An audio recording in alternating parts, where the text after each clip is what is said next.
हाँ तो दोस्तों, झारखंड वाला 99 में आप सबों का स्वागत है।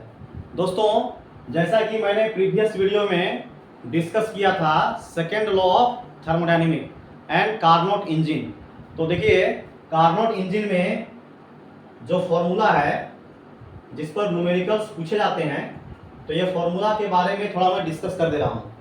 तो देखिए, कार्नोट इंजन में क्या लिया जाता है।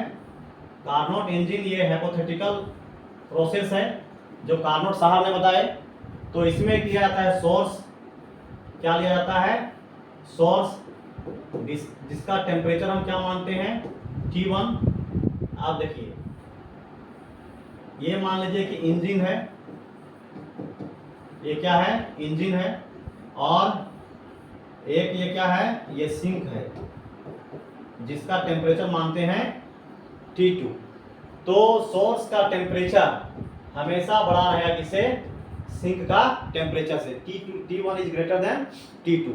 यहाँ पे देखिए, यहाँ पे क्या है, ये वर्क डन है। मान लेते हैं कि इसका हीट क्या है Q1 और सिंक का हीट क्या है Q2।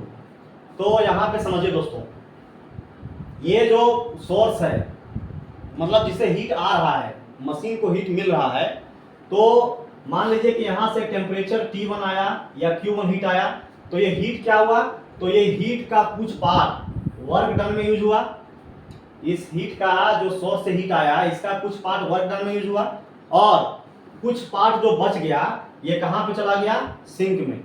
मतलब हम कह सकते हैं कि Q1 जो है ये वर्क डन प्लस Q2 जो हीट कहाँ पे गया, सिंक में, ये इसके इक्वल है।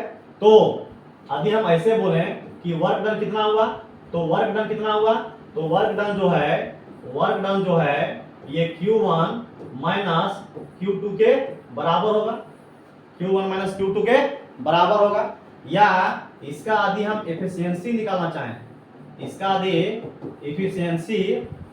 चाहें, मतलब ईटा का वैल्यू निकालना चाहें, तो क्या निकालेंगे, वर्क डन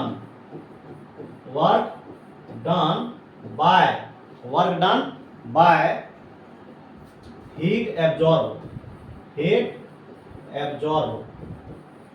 तो कौन सा हीट एब्जॉर्ब हुआ, सोर्स का हीट एब्जॉर्ब हुआ। मतलब आप एफिशिएंसी को ईटा से डिनोट करते हैं, तो eta equal to work done by heat absorb मतलब Q1।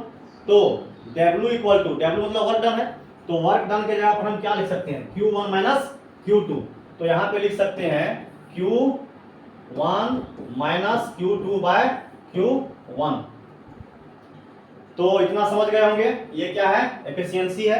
यदि इसको परसेंटेज में बदलना है तो क्या करेंगे, 100 से मल्टीप्लाई कर देंगे, तो ये किस में चेंज हो गया, परसेंट में। तो ये न्यूमेरिकल्स में जनरली पूछे जाते हैं। अब देखिए, यदि मान लीजिए इसको हम ऐसे भी लिख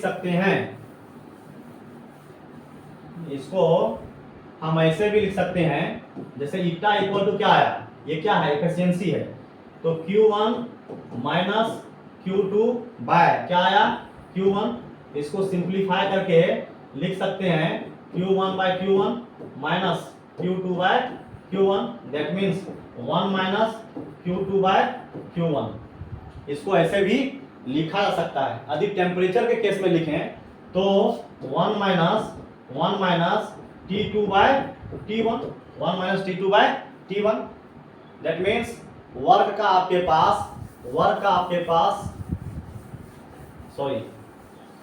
एफिशिएंसी का आपके पास दो फॉर्मूला आया।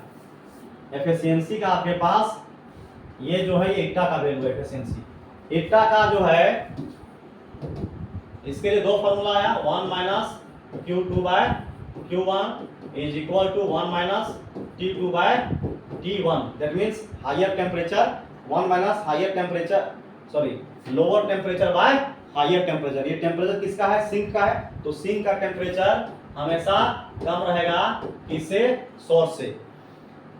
तो इस पर न्यूमेरिकल्स, बहुत सारा न्यूमेरिकल्स हम करवाएंगे। यदि परसेंटेज में बदलना है तो इसको क्या करेंगे दोस्तों, 100 से मल्टीप्लाई कर देंगे, तो ये परसेंट में बदल जाएगा। यदि एफिशिएंसी को परसेंट में निकालना हो तब। तो इससे रिलेटेड बहुत सारा न्यूमेरिकल्स हम डिस्कस करेंगे। तो दोस्तों आज का वीडियो कैसा लगा कमेंट बॉक्स में जरूर कमेंट करें, और यदि ये वीडियो अच्छा लगे तो लाइक, सब्सक्राइब और दोस्तों के बीच अवश्य शेयर करें।